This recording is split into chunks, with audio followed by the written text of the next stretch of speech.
So, welcome back to Davy C's Guitar School. I hope you learned a lot from the last lesson, which was on intervals. And just to quickly touch on the last lesson, intervals are just simply the space between notes. It is literally just the space between notes. They are frets, but it's not 12th fret, 3rd string. That's the G note. And so is this. And so is this. And that will come with time. But intervals, they are just the space between notes. And now today we're going to talk about triads and how triads relate back and they synergistically work alongside intervals, and how triads are going to help you think about intervals in terms of degrees, so that when you hear the 5th degree of a scale, you know immediately from your tonic that it's there and it's a power chord. If it's a power chord, it's just the tonic, 5th and 8th degree. So yeah, let's get started on triads. So triads, as the name suggests, it's three of something. It's the 3 degrees of a scale.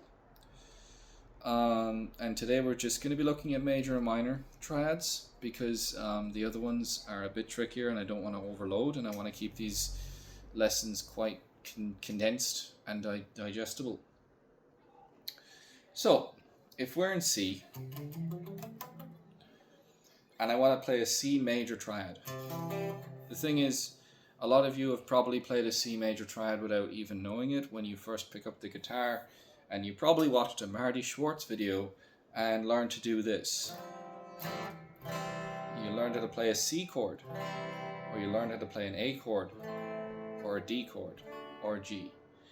These are all triads with embellishments from the major scale, because a chord is just the notes of the major scale. Like if I play a G and then I play a G major scale,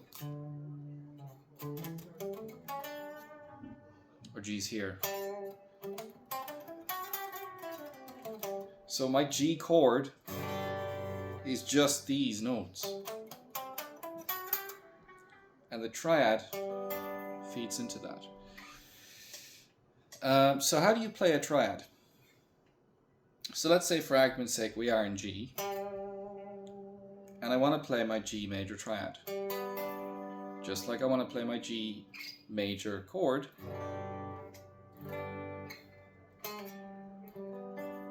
Play it here,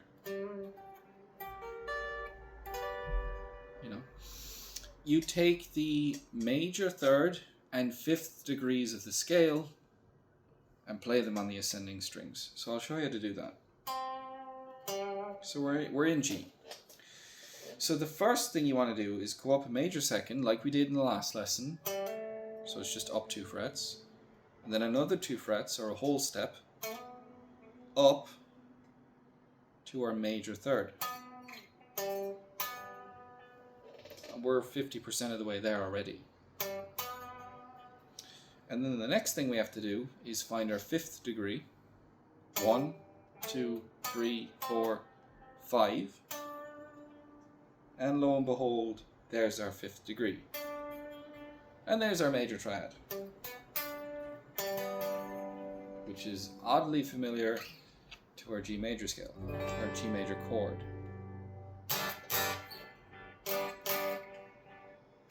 You could actually embellish it. So there's many different ways to play the chord, because they all center around the scale. The G major scale does not have one position, because the notes G can be found in many different places on this 22 fret neck. There's here, and then there's here.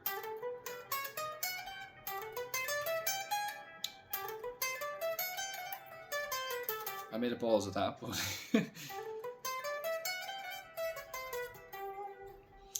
So there's your triads. Now you have a minor triad. So again, we're in G, and we want to play a minor triad. And to play that is dead simple. You do exactly as I just said, but flatten your third degree. So this third degree gets flattened, or just gets brought up one fret. I really want these lessons to stray away from frets, because I don't like tablature, I don't like reading tablature, and I don't like using it. I know it has its place, but the point of these lessons is to really try to pull you out of that comfort zone, and I know that can suck, but it really is worth it, and it will pay dividends in the long run in terms of your musical ability. You will run rings around 90% of guitarists because no one is bothered to learn music theory. So for the 6 people who do, they'll go quite far. So like I was saying, my minor triad is just my major third, just flattened. And this applies anywhere on the neck. So, I mean, I'm in G, I go an octave up. So now I'm in G, and I want to play a major triad. There I go. Sounds happy. Because again, it's just containing the tonic, the major third, and the 5th degree. And you just insert them like you would insert Lego on a Lego set. And again, if I want to play the minor, I would just take the 3rd degree, which in this case is B, and change it to B flat. But in the scale, it's this. There's our B flat, and there's our 5th. That's triads. If you practice those, take different tonics. So do it in C, you know. So again, your major third and your 5th, you will actually just end up with a C major chord. And then you could change it around and go, okay, I want to go up the octave. And then you would just do it again.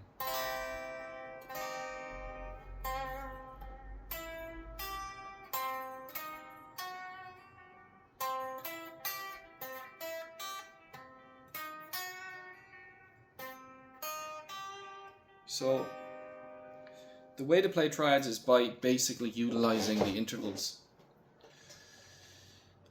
That's the lesson completed on intervals, because it is quite straightforward. All you really need is a guitar and some time, and someone on a screen to teach you, really. I don't want subscriptions or comments or likes, really. I just want people to watch these and learn from them, really. If you do want to leave nice comments, that would be appreciated, but really these videos are just for people to learn from. I dropped my pick. The next lesson will be on, we'll touch on scales, because by that point you'll have a pretty solid understanding of what an interval is. You'll know how to understand the intervals in terms of degrees. So if I say, okay, the 6th degree, you know immediately that is here. And that's a tonic and a 6th. And that'll play strongly to scales. And then at that point we can get into the cool stuff, where you go distorted channel and you start playing cool solos. So yeah, I hope you enjoyed that one. Learn a lot. Read into music theory. Read. It's not about speed. It's not about practice. And this is a marathon, not a sprint. So yeah, I'll see you in the next one.